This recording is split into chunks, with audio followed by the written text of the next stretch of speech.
नमस्कार, राष्ट्रपोस्ट से मैं पवन केसवानी।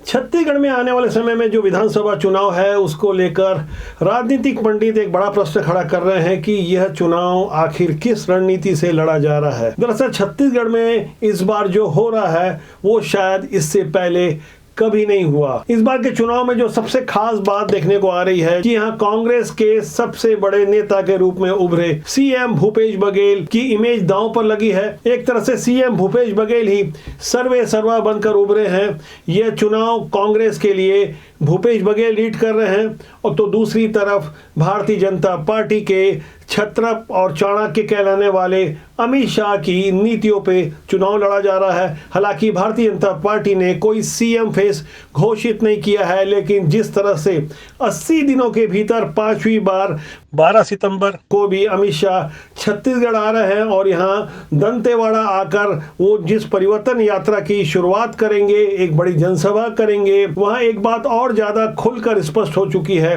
कि अमित शाह किसी भी हाल में छत्तीसगढ़ को अकेला नहीं छोड़ रहे हैं। जिस तरह से भारतीय जनता पार्टी का केंद्रीय नेतृत्व छत्तीसगढ़ के बारे में जहां पहले गंभीर नहीं दिख रहा था, लेकिन अब जिस तरह से नई नई रणनीतियां बन रही है, जिस तरह से नए नए आरोप खुलकर सामने आ रहे हैं और भारतीय जनता पार्टी की स्थानीय इकाई का भी जो आक्रामक चेहरा सामने आ रहा है, उसे देखकर यही लग रहा है कि आने वाले दिनों में छत्तीसगढ़ में चुनाव बहुत घमासान होने वाला है। इसे लेकर न केवल जातिगत समीकरण बल्कि छत्तीसगढ़ियावाद के मुद्दे पर भी भाजपा कांग्रेस से कहीं आगे निकलने की होड़ में भरसक प्रयास कर रही है। लगातार कोशिशें जारी है। 12 सितंबर की परिवर्तन यात्रा का दूसरा छोर 16 सितंबर को जशपुर से शुरू होगा, जिसे भाजपा के राष्ट्रीय अध्यक्ष जगत प्रताप नड्डा हरी झंडी दिखाएंगे।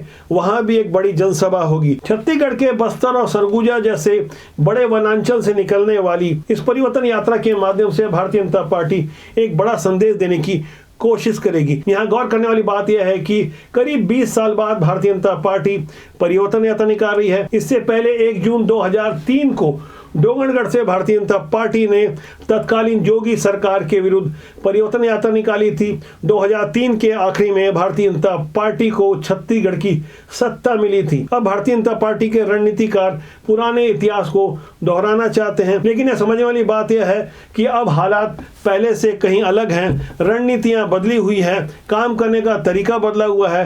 पहले की भाजपा और अब की भाजपा में जो एक बहुत बड़ा अंतर देखने को आ रहा है। वास्तव में छत्तीसगढ़ की नई वाली भाजपा का जन्म महज 1 साल पहले ही हुआ है, क्योंकि अगस्त 2022 से जब से सांसद अरुण साव ने छत्तीसगढ़ भाजपा प्रदेश अध्यक्ष की कमान संभाली है, उसके बाद भाजपा ने अपने जो आंतरिक परिवर्तन किए, यहाँ तक प्रदेश प्रभारी को भी बदल दिया। उसके बाद एक के बाद एक जिस तरह से आंदोलन किए गए, आरोप लगाए गए, पार्टी को नई धार देने की कोशिश की, वो समय बेहद सीमित था। शायद यही कारण है कि भारतीय जनता पार्टी अब जल्दी जल्दी बड़े बड़े निर्णय ले रही है। हर दिन कुछ नया धमाका होता है, नई घोषणाएं होती है, नए आरोप सामने आते हैं। और जिस तरह से बीते 2 सितंबर को अमित शाह ने छत्तीसगढ़ की सरकार के विरुद्ध खुद आकर जो आरोप पत्र प्रस्तुत किए, उन आरोपों पर यदि आप गौर करें और यदि यह आरोप आम जनता तक पहुंचाने की जो भाजपा की कोशिश है वो कामयाब हो जाती है, तो जाहिर तौर पर मौजूदा सरकार की छवि में अच्छा खासा धक्का लगेगा। दरअसल मनोविज्ञान यही कहता है कि जब आरोप लगते हैं तो जवाब देने वाला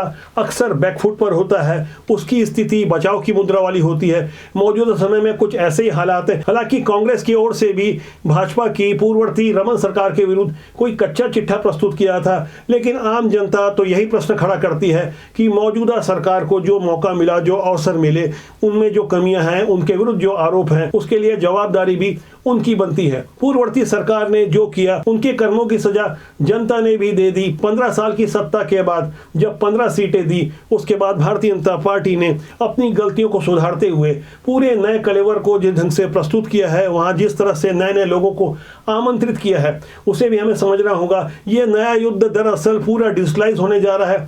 इंटरनेट के माध्यम से युद्ध लड़े जाएंगे। मौजूदा समय में जहाँ छत्तीसगढ़ में 1,98,00,000 वोटर हैं, जबकि उसकी तुलना में करीब 2.5 करोड़ मोबाइल कनेक्शन है, जिसमें इंटरनेट के कनेक्शन के माध्यम से भारतीय जनता पार्टी और कांग्रेस की जो सोशल मीडिया टीम है, जो वार जोन बनाए गए हैं, जिस तरह से आरोप लगाए जा रहे हैं, वहां हमारे पास अनेक उदाहरण प्रस्तुत हुए हैं। मैं आपको हाल के कुछ वीडियो दिखाऊंगा जिसे देखने के बाद आपको यकीन हो जाएगा कि आने वाले दिनों में लड़ाई कितनी घमासान होने वाली है। छत्तीसगढ़ में 16 से 29 साल के करीब 48 लाख युवाओं को साधने के लिए बीते 2 सितंबर को अटल नगर नवा रायपुर के तूता के मेला ग्राउंड में एक बड़ी सभा रखी गई और इस सभा का नाम रखा गया युवा मितान सम्मेलन, जिसमें कांग्रेस के सबसे बड़े नेता राहुल गांधी को आमंत्रित किया गया था और वहां कोशिश की गई थी कि युवाओं को साधने के लिए राहुल गांधी जैसा युवा चेहरा जब सामने आएगा तो उनकी बातों से प्रभावित होकर छत्तीसगढ़ में कांग्रेस के पक्ष में माहौल बनाया जाएगा। लेकिन उनके इस कार्यक्रम के दौरान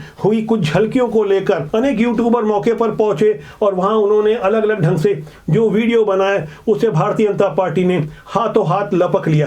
खासकर ये शराब पीने वाला वीडियो जिसे भारतीय जनता पार्टी ने अब हथियार के रूप में इस्तेमाल किया है। ये वीडियो आप देख सकते हैं, दावा किया जा रहा है कि यह वीडियो मनेंद्रगढ़ के आसपास के युवाओं का है जो रायपुर आए हुए थे। बस में किस तरह शराब की बोतल लेकर हिंदी फिल्म तिरंगा के गाने पर किस तरह की डांस कर रहे हैं। ऐसे वीडियो से जाहिर तौर पर कांग्रेस की छवि पर विपरीत असर पड़ेगा। संयुक्त राष्ट्र से जुड़े हुई एक समिति का एक सम्मेलन हो रहा था जिसमें अलग अलग देश के वैज्ञानिक, साइंटिस्ट और सामरिक मामलों के जानकार इस बैठक में मौजूद थे। जब वहां प्रश्न किया गया कि 2 विश्व युद्ध हो चुके हैं, यदि तीसरा विश्व युद्ध होगा तो क्या होगा, तो उत्तर मिला कि तीसरे विश्व युद्ध के बाद चौथा युद्ध पत्थरों से लड़ा जाएगा। दरअसल यह उत्तर इसलिए दिया गया क्योंकि अब विज्ञान और टेक्नोलॉजी ने इतनी तरक्की कर ली है कि तीसरा विश्व युद्ध विज्ञान के भरोसे लड़ा जाएगा।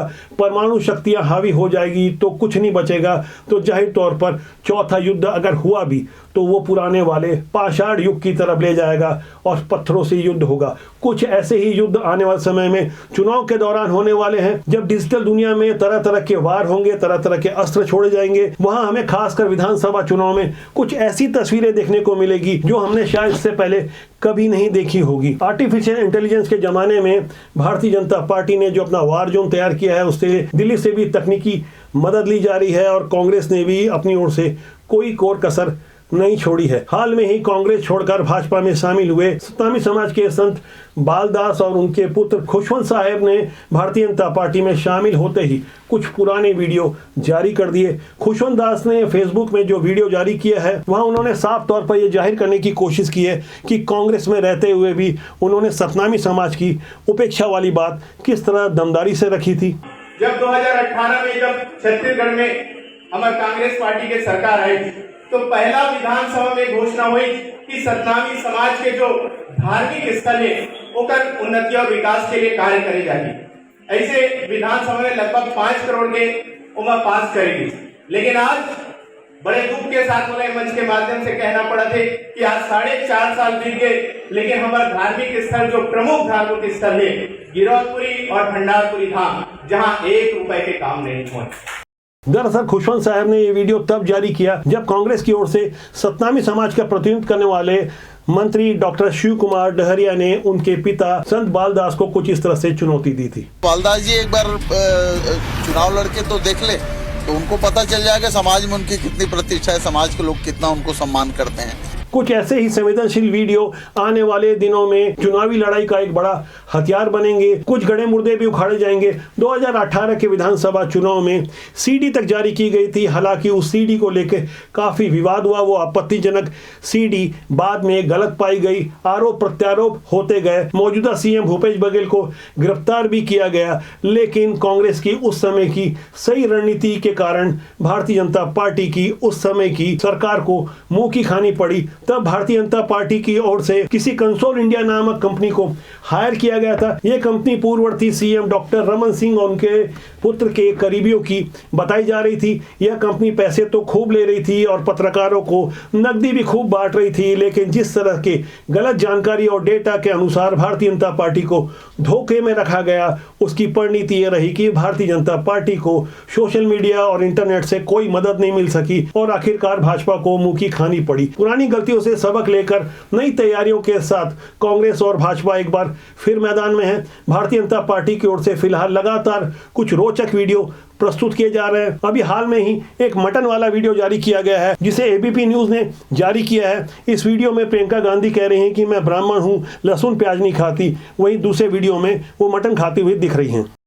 कश्मीरी ब्राह्मणों में ना ये प्याज नहीं खाते और लहसुन नहीं डालते, कसून कहते हैं। वो दही को ना गरम करते हैं सरसों के तेल में, ब्राउन जैसा लाल हो जाता है और उसी में सारा मसाला बनता है। वो सारा सीखा है इन्होंने। हाँ ना, सच बताओ किसने बनाया? मैंने बनाया, लालू जी ने बनाया और मीसा ने बनाया, सब तीनों ने ग्रुप ने बनाया। ग्रुप कुकिंग की, बहुत अच्छा। दरअसल यहाँ समझने वाली बात यह है कि राष्ट्रीय स्तर पर भारतीय जनता पार्टी अन्य सभी पार्टियों से डिजिटल वॉर में कहीं आगे है। उनके जिस तरह के साइबर योद्धा हैं, उनका मुकाबला कोई भी राजनीतिक पार्टी नहीं कर पाएगी। लेकिन छत्तीसगढ़ के मामले में लड़ाई एकदम उलट है। यहाँ अभी भी साइबर युद्ध के मामले में कांग्रेस की स्थिति भाजपा से कहीं मजबूत है। हर दिन कांग्रेस की ओर से जो लगातार पोस्ट डाली जाती है, पूर्ववर्ती रमन सिंह सरकार के एक कार्यकाल से तुलनात्मक अध्ययन प्रस्तुत किया जाता है, जिस तरह से आंकड़े प्रस्तुत किए जाते हैं और खासकर उन्हें जो वायरल किया जा रहा है, वहां कांग्रेस के हजारों कार्यकर्ताओं को ट्रेनिंग के साथ नसीहत दी गई है कि उन्हें किस तरह से खबरों को वायरल करना है। लेकिन हाल फिलहाल में भारतीय जनता पार्टी भी इस युद्ध में आगे निकल जाने के लिए तरह तरह की मीम प्रस्तुत कर रही है। भारतीय जनता पार्टी की ओर से एक और रोचक वीडियो जो वायरल हो रहा है, जिसमें राहुल गांधी के भाषण और दावों की पोल खोलने के लिए पीएम मोदी के भाषणों को शामिल किया गया है। आरएसएस वाले हर हर महादेव तो कभी नहीं कहते। आप देखो, नोट करो, कभी नहीं कहते। ये क्यों नहीं कहते? नहीं, मैंने सोचा इसके बारे में, क्यों नहीं कहते हर हर महादेव? क्यों नहीं कहते? नहीं, क्योंकि शिव जी तपस्वी थे और ये हिंदुस्तान की तपस्या पे आक्रमण कर रहे हैं, इसलिए हर हर महादेव नहीं कह सकते। हर हर महादेव, हर हर महादेव। जय सिया राम ये कभी नहीं कहते। इन्होंने सीता जी को नारे से निकाल दिया, उठा के बाहर फेंक दिया, कहा हम नहीं कहेंगे। सियावर रामचंद्र की, सियावर रामचंद्र की जय सिया राम, जय सिया राम। मेरे साथ पूरे भक्ति भाव से बोलिए, सियापति रामचंद्र की। वार पलटवार वाले ऐसे ही रोचक वीडियो आपको आगे भी देखने मिलेंगे। राजनीति की सुचिता के लिए हम लगातार प्रयास करते हैं कि अच्छे लोग राजनीति में आए, क्योंकि राजनीति बुरी नहीं होती, राजनीति में काम करने वाले लोग अच्छे या बुरे होते। हर अच्छी बुरी परिस्थितियों को हमें समझना होगा, किसी पूर्वाग्रह से अलग। हमारे भारत के बेहतर भविष्य के लिए हमें लड़ना होगा, इंडिया से कहीं अलग।